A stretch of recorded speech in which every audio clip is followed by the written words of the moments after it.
공독한 말씀, 공독이 올린 말씀 가지고 두 명령이라는 제목으로 말씀을 나누겠습니다.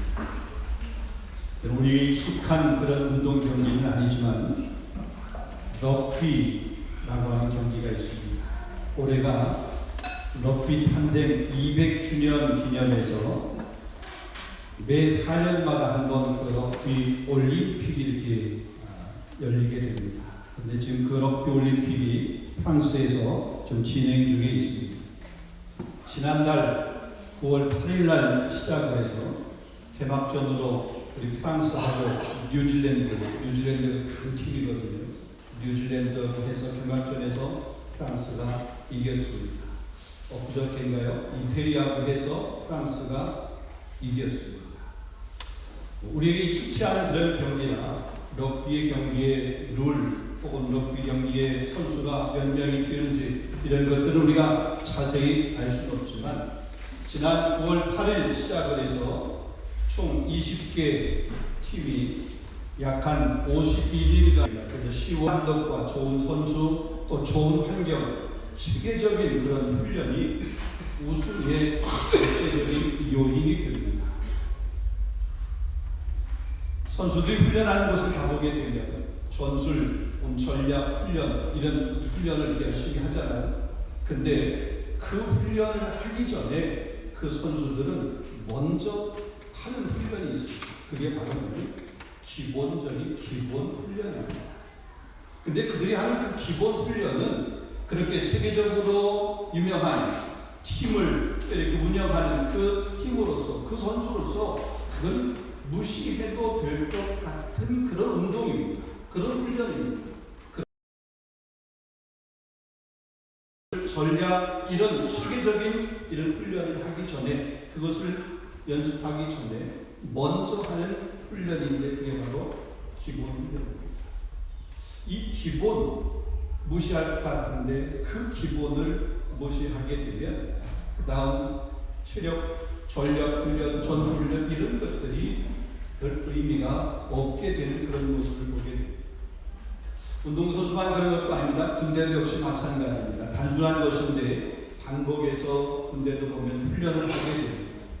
심지어는 지겨울 정도로 그 단순한 것을 계속해서 반복해서 하는 경우를 보게 됩니다. 분명한 것은 이 기본에 충실한 선수가 훌륭한 선수가 된다는 것입니다. 세계적인 선수는 바로 이 기본에 충실하다는 것입니다. 좋은 선수는 바로 이 기본에 충실하다는 것입니다.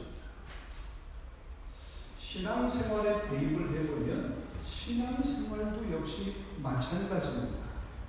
신앙생활의 기본, 영적 생활의 그 기본이 무너지게 되면, 그 기본이 약해지게 되면 그냥 사상불락이 되는 거죠.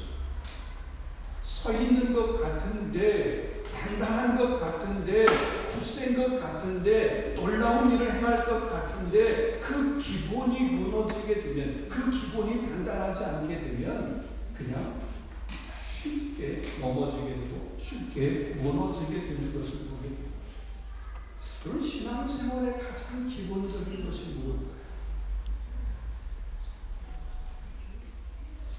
그런 관점에 따라서 여러 가지를 이야기할 수 있겠지만 신앙생활의 가장 중요한 것은, 영적 생활의 가장 중요한 것은 예배입니다. 여러분, 하나님과의 관계가 우리가 어떻게 유지가 되죠? 하나님과의 관계. 하나님과의 관계는 예배를 통해서 유지가 됩니다. 여러분, 하나님과의 관계에 성공해야 됩니다. 하나님과의 관계에 성공하기 위해서는 예배가 충실해야 되는 거죠. 이 하나님과의 관계는 예배를 통해서 이루어지고 예배를 통해서 하나님과의 그 관계가 증명되는 것입니다. 심지어는 예배하는 자세도 중요합니다. 예배하는 마음가짐도 중요합니다. 예배 시간에 예배를 드리는 그 모습도 중요합니다. 우리가 예배를 어떻게 생각하느냐라고 하는 것도 중요합니다. 일반적으로 보통 보면 예배를 어떻게 생각하느냐, 예배에 대해서 내가 어떤 마음을 가지고 있느냐, 이것이요, 그 신앙생활 기본이 어떠냐, 이거를 증명하는 거예요. 여기 독일의 신학자인 칼바르트가 이런 말을 했습니다. 예배에 관해서 이런 말을 했습니다. 예배는 가장 중요한 것이다. 예배는 가장 긴박한 것이다. 예배는 가장 영광스러운 것이다. 여러분, 그렇습니다. 예배는 가장 중요한 것이에요. 예배는 가장 긴박한 것이에요. 다른 말로 예배가 기본이라는 것이 신앙생활. 더 나아가서 예배는 가장 영광스러운 것이다. 영광스러운 것이다. 하나님 우리 원하시는 것, 우리를 통해서 예배를 받으시기를 원하십니다. 여러분, 이 기본에 충실할 수 있는 저와 여러분 될 수 있기를 주님의 이름으로 축원합니다. 여러분, 로마서 말씀은 저희 다른 서신들보다도 이 로마서 말씀은 설교를 가장 많이 하는 것 같아요. 로마서는 전체가 1장부터 16장까지 되어 있습니다. 여러 번 말씀을 드렸지만 로마서는 크게 두 부분으로 나눠볼 수 있습니다. 1장부터 시작해서 11장까지, 그리고 12장부터 시작해서 마지막 16장까지. 이런 앞에 보면 1장부터 11장 구원을 받을 수 있는 근거는 무엇인가? 이런 부분, 교리적인 것을 이야기하고 있습니다. 말하고 있습니다. 바울은 우리가 구원받는 것이 우리 행위나 어떤 공에 의해서 그런 것이 아니라 오직 예수님을 믿는 믿음으로 말미암은 구원, 그것을 우리에게 설명하고 있고 그 사실을 우리에게 이야기하고 있습니다. 로마서 1장 17절입니다. 복음에는 하나님의 의가 나타나서 믿음에 이르게 하나니 기록된 바 오직 의는 믿음으로 말미암아 살리라. 27절이죠. 로마서 10장 10절입니다. 사람이 마음으로 믿어 의에 이르고 입으로 시인하여 구원에 이르느니라. 우리는 본질상 진노의 자녀였습니다. 우리가 전적으로 부패하고 타락했었습니다. 그랬던 우리가 구원받고 하나님의 자녀가 된 것은 우리의 어떤 공로, 우리의 어떤 노력, 이런 것에 의해서 우리가 구원받은 자녀가 된 것이 아니라 전적인 하나님의 은혜예요. 다시 말하면 믿음으로 말미암은 그런 구원이라는 사실을 우리에게 말씀하고 있는 것이죠. 그리고 12장부터 해서 마지막 16장까지는 이렇게 구원받은 성도가 어떠한 삶을 살아야 되느냐, 어떻게 생활을 해야 되느냐라고 하는 생활편에 관한 그런 말씀입니다. 구원을 받은 성도의 기본적인, 근본적인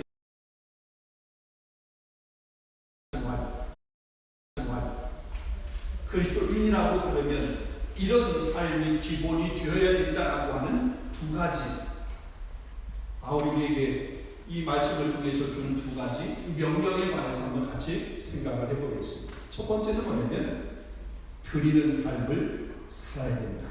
한번 따라하겠습니다. 드리는 삶을 살자. 여러분, 무엇을 드려야 됩니까? 오늘 본문에서는 세 가지를 말하고 있어요.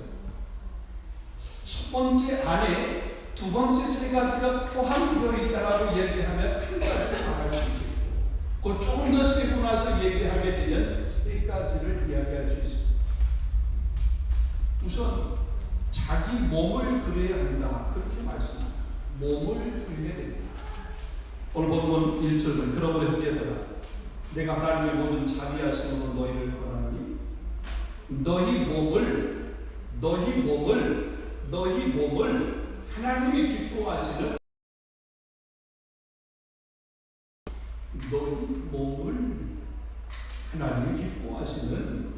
산 제물로, 이것이 영적인 예배다라고 했어요. 앞에 서론의 말씀, 서두에 말씀드렸습니다. 이 예배가 우리 신앙생활의 기본이다 그랬어요. 기본. 그러면 우리 몸을 드리는 것, 그것도 거룩한 산 제물로 드리는 것, 이것이 영적인 예배, 우리 신앙생활의 가장 기본적인 것입니다. 그래서 그럼 기본적인 예배가 무너지면 다른 것도 무너지게 되어 있어요. 예배가 무너지면 삶의 균형, 삶의 밸런스가 무너지게 되어 있어요. 그래서 예배의 목숨을 걸어요. 예배를 소중하게 여겨야 돼요. 아니 뭐 한 시간 나와서 내가 여기서 예배, 하나님은 어디나 계신데 성전에 가서 예배해야 돼. 그냥 내가 있는 그곳이 예배하는 처소이지. 하나님 결코 그렇게 우리에게 예배를 허용하지 않으셨어요. 자, 성도는 자기 몸을 하나님께 드려야 됩니다. 여러분 구약 시대를 가만히 보세요. 구약 시대에 제사를 드렸습니다. 예배를 드린 거죠. 구약 시대의 제사에는 반드시 제물이 있었습니다. 짐승을 잡아서 제물로 드렸습니다. 그러니까 짐승을 잡아 희생해서 희생의 제물을 드린 거죠. 그러니까 죽은 제사예요. 죽은 제사. 그런데 이렇게 죽은 희생의 제사가 어린 양이신 예수 그리스도께서 십자가의 대속의 제물로 돌아가신 것으로 이제 더 이상은 그런 희생의 제물, 그러니까 짐승을 잡아서 제사를 드려야 되는 그런 희생의 제사, 희생의 예배는 더 이상 필요가 없게 되었습니다. 왜냐하면 예수님께서 그 희생의 제물이 돼서 완성하신 거예요. 우리가 예배를 드릴 때에 뭐 집에서 기르는 강아지를 잡아서 드리나요? 아니면 뭐 양을 잡아서 드리나요? 아니면 어떤 뭐 닭을 잡아서 드리나요? 비둘기 잡아 드리나요? 아니잖아요. 근데 구약 시대는 반드시 때로는 소를 잡고 양을 잡고 비둘기를 잡아서 제물로 그렇게 드렸단 말이에요. 예수님이 완성하였습니다. 그래서 더 이상 그 짐승의 제사는 필요가 없습니다. 그러니까 하나님이 원하시는 제사는 죽은 제물을 드리는 그런 제사가 아니라 살아있는 몸을 드리는 산 제사라고 합니다. 자, 그렇다고 그러면 왜 하나님께서 우리의 몸을 산 제물로 그렇게 드리라고 했습니까? 그 말의 의미는 무엇일까? 산 제물로 드리라고 하는 그 의미는 무엇일까? 그는 우리 몸의 소유가 보통 그렇게 짐승이랑 죽으면 더 이상 짐승 그 자체가 살아있는 게 아니기 때문에 생명이 없는 거예요. 소유가 이제 더 이상 자신에게 있지 않은 거예요. 생명이 끝난다는 거잖아요. 소유가 끝났다는 거잖아요. 우리 몸의 소유가 우리에게 있지 아니하고 하나님께 있다라고 하는 것을 인정하라고 하는 그런 의미. 그게 몸을 통해 우리 몸을 산 제사로 드리라고 하는 그런 의미가 됩니다. 그러니까 우리의 주권이 우리에게 있는 것이 아니라 하나님께 있다라고 하는 것을 인정하라는 거죠. 주권 이양하라는 거죠. 이스라엘 백성들이 애굽에서 430년 동안 종살이 하다가 출애굽했습니다. 광야의 그 40년의 그 시간을 보냈습니다. 그 광야의 40년의 그 시간은 이스라엘 백성들의 훈련의 시간이었습니다. 그 훈련의 시간을 통해서 뭐예요? 주권을 이양하는 거예요. 전에는 바로가 우리의 주인이었는데 이제 그 바로가 우리의 주인이 아니라 하나님이 우리의 주인이다 라고 하는 것을 거기에서 뭐예요? 배우게 됩니다. 사람이 떡으로 사는 것이 아니라 하나님 위에서 나온 말씀으로 살아야 되는 것이구나. 우리의 주권이 내 생명이 내게 있는 것이 아니라 하나님께 있다. 이것을 훈련하는 것이 광야의 모습. 몸을 드리는 것은 그런 우리 주권이 하나님에게 있다. 주권을 이양하는 거죠. 고린도전서 6장 19절 20절을 보게 되면 너희 몸은 너희가 하나님께로부터 받은 바 너희 가운데 계신 성령의 전인 줄 알지 못하느냐. 너희는 너희 자신의 것이 아니라 값으로 산 것이 되었으니 그런즉 너희 몸으로 하나님께 영광을 돌리라. 우리 몸이 우리 게 아니에요. 하나님께서 값으로 사셨대요. 하나님 우리 몸을 샀으니까 우리 주인이 누구예요? 사실 그분이 우리의 주인이에요. 당신 하나밖에 없는 아들 예수 그리스도, 그분을 십자가의 대속의 제물로 내어주면서 우리를 사셨어요. 우리를 아들 삼아준 거예요. 그래서 우리가 그 하나님을 아빠, 아버지라고 부르는 거잖아요. 우리를 자녀 삼아준 거예요. 우리 예수가 그분에게 있다는 거죠. 우리 몸이 우리 것이 아니에요. 하나님의 것이라는 것이에요. 내 것처럼 착각하지 말라는 것이죠.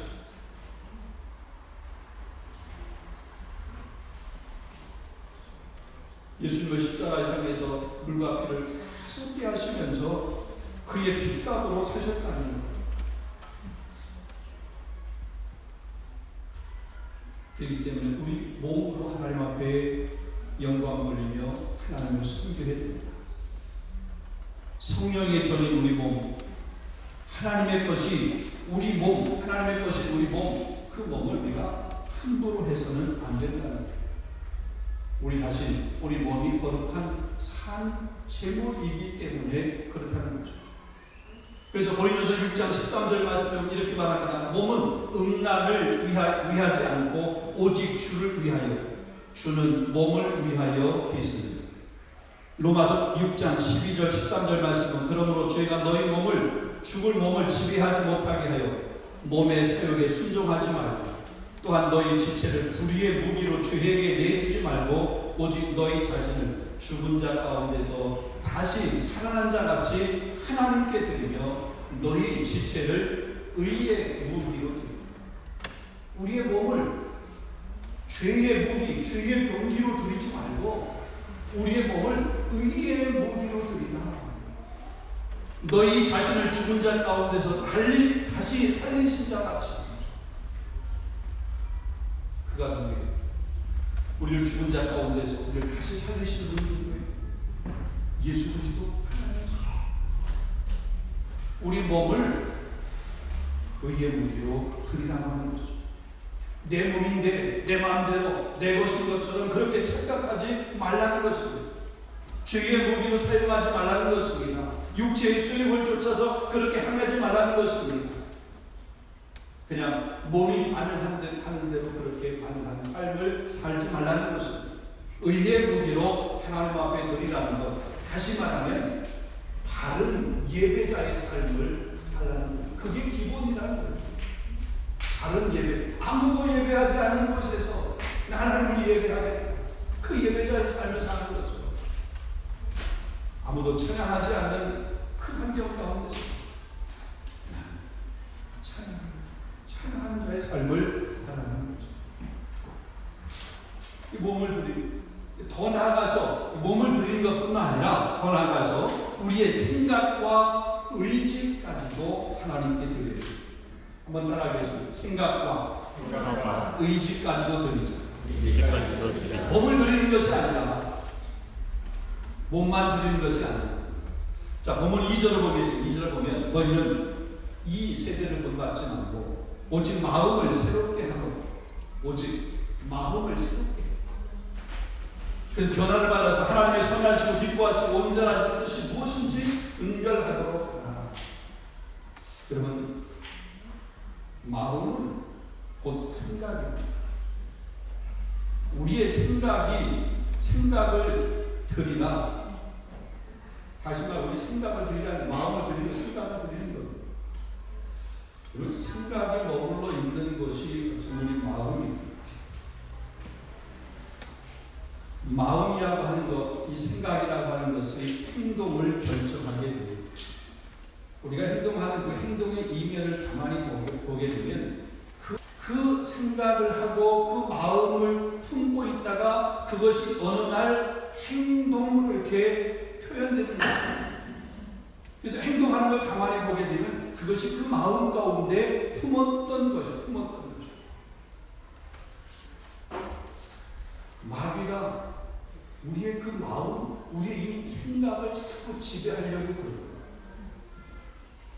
때로 우리 그 생각을 가지고 뭔가 이렇게 판단을 하고 또 그 판단의 근거를 가지고 행동을 하게 될 때에 그게 이성적인 것 같고, 그게 이 시대에 맞는 시대 정신인 것 같고, 그렇게 판단하고 그렇게 생각하는 것이 현대 사람들이 가지고 있는 보편파당한 그런 생각 같고 이것이 정당한 것 같고 이런 생각들을 자꾸 우리가 하게 하는 거예요. 그래서 그렇게 판단하고 또 그렇게 판단한 대로 생각한 대로 그렇게 행동을 하게 만듭니다. 심지어 가만히 보면 우리 이 생각을 자꾸 이렇게 현혹시키고 빼앗고 미혹하고 그래가지고 비성경적인 그런 행동들을 하게 됩니다. 그런 생각들을 품게 하고 또 그 생각들을 통해서 그 비성경적인 그런 행동들을 하게 하는 것을 보게 됩니다. 세속적인 문화 혹은 음란, 마약, 동성애 이런 부분들 우리 여과 없이 그런 것들을 그냥 그것이 그냥 이 시대가 흘러가는 하나의 시대의 정신이야. 그러니까 우리도 그 시대의 정신에 시대의 그 흐름에 우리가 뒤처질 수 없으니까 그거 그냥 우리도 따라해야 돼, 따라가야 돼, 그거 그냥 받아들여야 돼 이런 생각을 하는 거죠.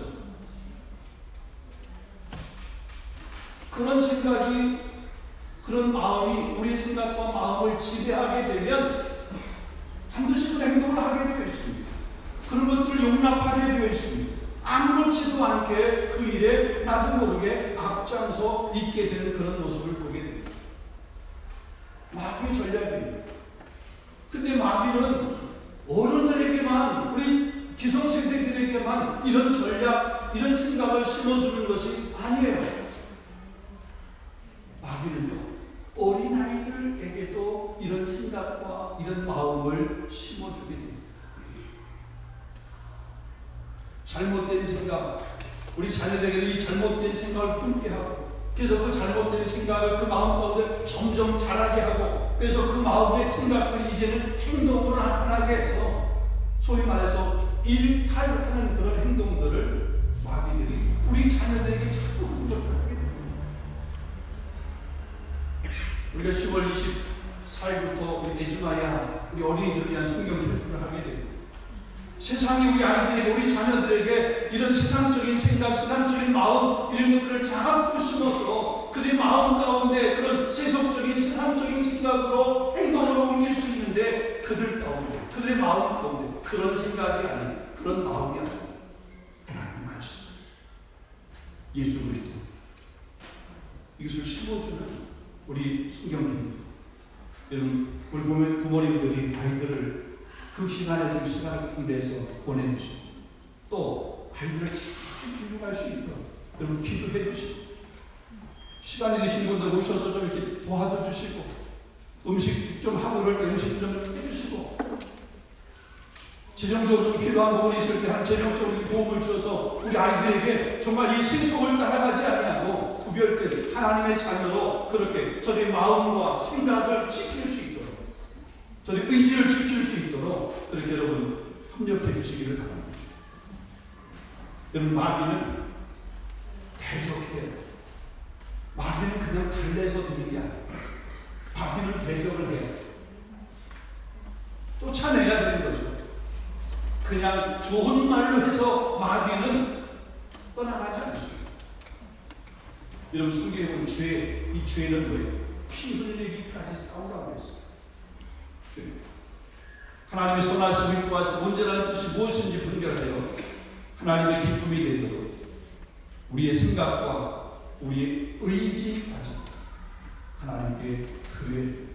그래서 우리 몸을 드리고 우리의 생각을 드리고 우리의 의지를 드리는 이 드리는 삶 이것이 신앙생활의 첫 번째 기본이 되는 그런 모습. 자, 두 번째 우리 구원받은 성도에게 주신 두 번째 명령입니다. 한번 따라하겠습니다. 섬기는 삶을 살아야 한다. 섬기는 삶. 자, 그것이 본문 8절로부터 시작해서 읽은 3절로부터 시작해서 8절까지 말씀입니다. 근데 여러분 이 섬김에는 원리가 있어요. 무턱대고 그냥 섬기는 것이 아니라 섬김의 원리는 그냥 각자 자기가 받은 은사대로 섬기는 것. 이 말은 한마디로 말하기는 은사가 다 달라요. 다양해요. 그러니까 똑같이 섬길 수 없다는 거예요. 똑같이 섬기는 것도 이상한 거예요. 각자 자기가 받은 은사대로 섬기는 것입니다.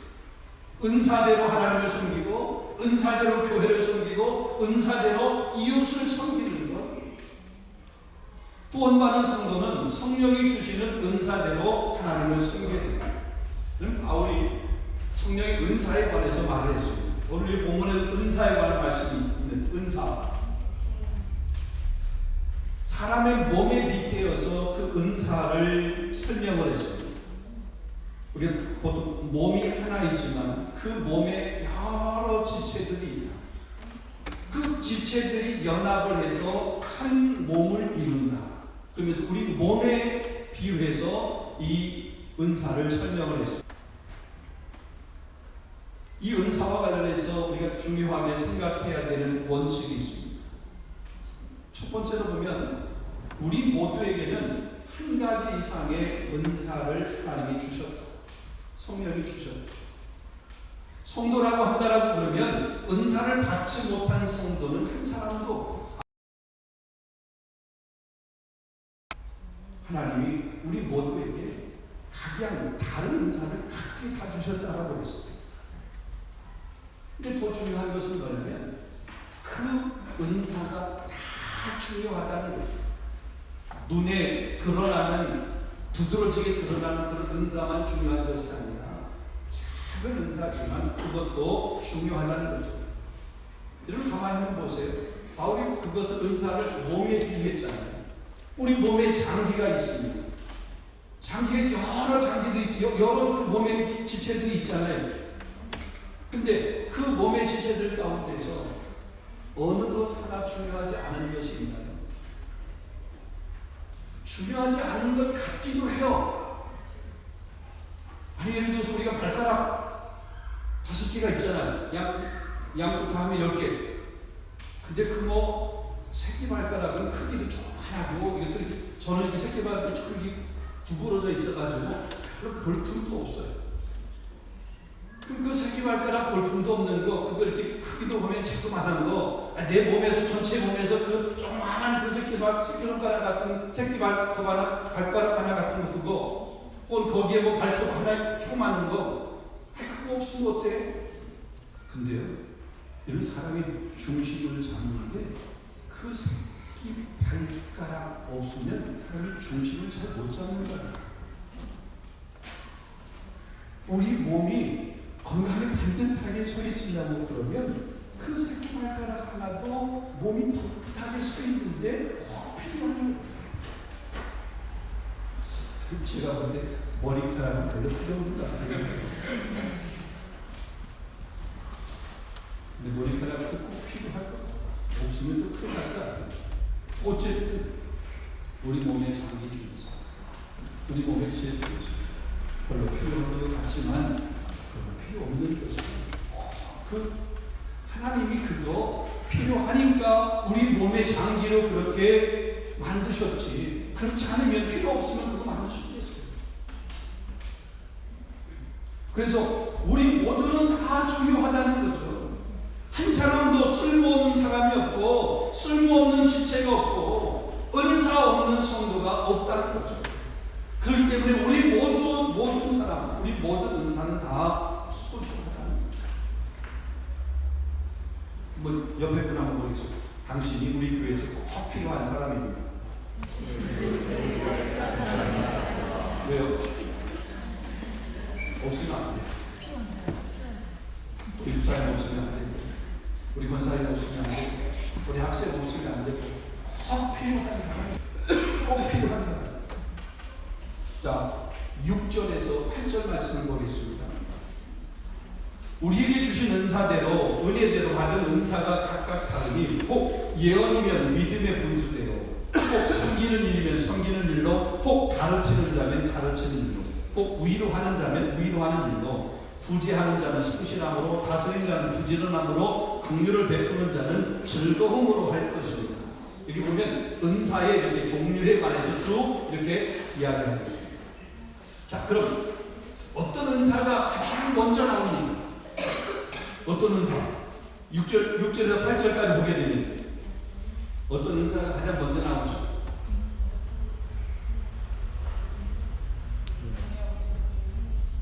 우리에게 주신 은혜대로 받은 은사가 각각 다르니 혹 예언이면 믿음의 분수대로, 혹 섬기는 일이면 섬기는 일도 예언이라고 하는 것이 맨 먼저 나오게 돼요. 예언, 다른 말로 얘기하면 예언은 뭘까요? 예언을 다른 말로 설교죠. 설교. 그러니까 설교하는 예언의 은사를 받은 사람, 설교의 은사를 받은 사람, 이런 사람 맨 먼저 나옵니다. 그리고 그 다음에 섬기는 일, 가르치는 일, 혹은 뭐 위로하는 일, 구제하는 것 쭉 나의 삶에 하고 있습니다. 맨 먼저 나왔다고 해서 그것이 중요하다, 그것만 중요하다, 결코 그렇죠.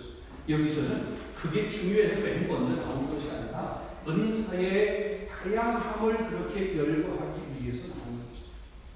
다시 말하면 교회 공동체 안에서 우리가 믿음의 한 지체로서 예언하는, 설교를 맡은 제가 감당하는 저의 사역만 중요한, 그것이 가장 중요한 것이 아니라 가르치는 은사, 구제하는 은사, 긍휼의 은사, 이런 모든 은사 하나하나가 다 귀하고 소중하다는 거죠.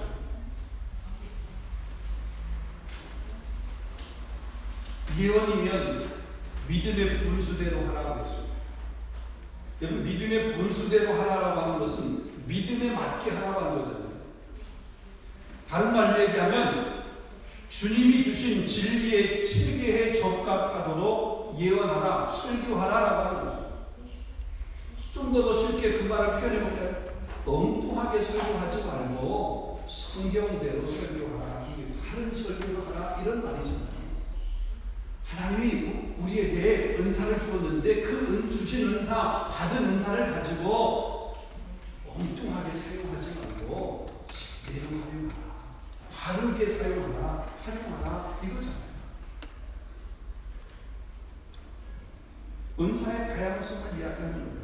예언하는 사람, 설교를 맡은 사람만 제대로 하고 나머지 사람들은 그냥 대충 내 기분대로, 내 마음대로 해도 된다는 걸까요? 예언하는 사람이 믿음대로 해야 되는 거죠. 각기 받은 은사, 그 받은 은사가 은사를 주신 그 목적대로 바르게 사용이 되어야 됩니다. 그래서 두 번째 보게 되면 이 다양한 은사를 가진 성도들이 서로 조화를 이루는, 공동체 역시 마찬가지입니다. 다양한 은사를 가진 사람들이 서로 조화하고 서로 조화하는 것, 조화하고 서로 협력하게 될 때에 교회 공동체가 건강하다는 거죠. 하기 싫다고, 힘들다고, 누가 꼴보기 싫다고 자신의 역할을 감당해야 될 것을 포기한다라고 그러면 안 된다는 거예요. 다른 사람을 무시하거나 혹은 다른 사람을 폄하해서도 안 된다는 것입니다. 오면 3절을 보겠습니다. 내게 주신 은혜로 말미암아 너희 각 사람에게 마땅히 생각할 그 이상의 생각을 품지 말고 오직 하나님께서 각 사람에게 나눠주신 믿음의 분량대로 지혜롭게 생각하라. 자기 은사, 자기 처지에서 생각하라는 그 이상의 생각을 품지 말라는 거예요. 쉽게 말하면 내가 받은 은사를 가지고 다른 사람을 평가하거나 판단하지 말라는 거죠.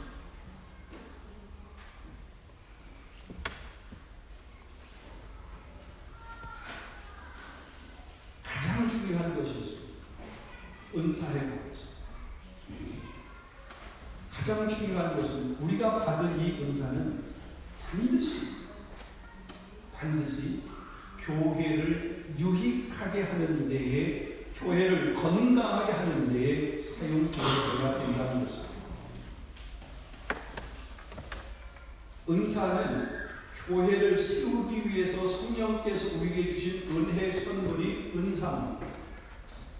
그 은사를 가지고 세상에 나가서 자기 힘을 과시하기 위해서 그 힘을 과시하라고, 그런 재능을 펼치라고 은사를 주신 것이 아닙니다. 세상에서 그 은사를 나타낼 때가 있습니다. 그 나타내도 교회를 유익하게 하기 위해서 세상에서 그것을 나타나고 활용해야 되는 거죠. 그러니까 은사는, 성령께서 우리에게 준 은사는 교회를 유익하게 하기 위해서, 교회를 건강하게 하라고 주시는 것이 은사예요. 오늘 두 가지 명령 중에 두 번째, 섬기라고 하는 이 명령은 교회를 유익하게 하는 삶을 살아야 된다. 이게 구원받은 성도의 가장 기본적인 마음의 생각, 자세가 하는 거죠. 우리 교회는 그런 것이 없습니다만 교회를 허무는 사람이 있어요. 교회 안에서 편안한 사람이 있어요. 교회가 함께 기도하면서 나아가려고 하는 그런 길을 막는 사람들이 있어요. 내 의견이 관철되지 않으면 교회 공동체 안에 화목을 깨려고 하는 그런 사람들이 있어요. 하나님의 결코 그 모습을 기뻐하지 않습니다. 그런 모습은 구원받은 성도의 기본적인 그런 자세, 삶이 아닙니다. 사랑하는 성도들, 우리가 받은 은사대로 다른 사람이 받은 은사를 귀하게 여기고 서로 그 받은 은사를 가지고 우리 공동체, 우리 교회를 건강하게 세우는 일에 여러분 귀하게 쓰임 받을 수 있는 주님의 이름으로 축원합니다. 그렇게 섬기는 저와 여러분이 될 수 있기를 원합니다. 말씀 내도록 하겠습니다. 오늘 본문은 우리에게 하나님의 구원받은 성도들을 향해서 주시는 두 가지의 기본적인 그런 명령입니다. 하나는 드리는 삶을 살아야 된다. 우리 몸을 드리고 우리 생각을 드리고 우리 의지를 드리는 삶을 살아야 된다. 둘째로 하나님이 주신 은사대로 하나님을 섬기고 교회를 섬기고 더 나아가서 서로가 서로 그 지체를 섬기는 삶을 살아야 됩니다. 우리가 지난 주일에 우리 창립 16주년 감사주일을 우리가 보내드렸습니다. 함께 지어져가는 교회에 나온 그런 제목의 말씀을 가지고 우리 은혜를 나누고 있습니다. 우리는 정말 함께 하나님이 세우신 이 귀한 공동체 교회를 세워갈 뿐만 아니라 교회와 함께 우리 자신도 우리 믿음도 그렇게 세워가고 지켜가고 서로를 격려하고 서로를 축복하고 위하여 기도하고 아픔을 함께 나누고 기쁨을 함께 이렇게 함께 기뻐하는 그런 모습의 귀한 교회, 우리 교회가 되어야 될 줄로 믿습니다. 그것이 하나님 우리에게 원하는, 중앙에 우리에게 원하는, 우리 구원받은 성도에게 원하는 말씀하시는 명령. 이 명령을 잘 받드는 우리 교회 우리 모두가 될 수 있기를 주님의 이름으로 축원합니다. 기도하겠습니다. 그러하신 하나님 감사합니다. 오늘 우리에게 주신 이 귀한 말씀을 우리 자신 가슴에 우리 마음에 깊이 새겨 정말 하나님께 우리 몸을 드리고 우리 마음을 드리고 우리 생각을 드리고 우리 의지를 드리는 드림의 삶을 온전히 살 수 있도록 인도해 주시고 하나님께 우리에게 주신 은사를 하나님을 섬길 뿐만 아니라 교회 공동체를 섬기게 하시고 믿음의 지체를 서로 섬겨서 건강한 공동체, 건강한 교회를 잘 세워가 주고 가정과 같은 친구와 같은 우리 바리새인의 교회 모든 성도들이 될 수 있도록 우리 교회가 될 수 있도록 하나님 교회 주옵소서. 예수 그리스도 이름으로 감사하며 기도하옵나이다. 아멘. 말씀을 대하시면서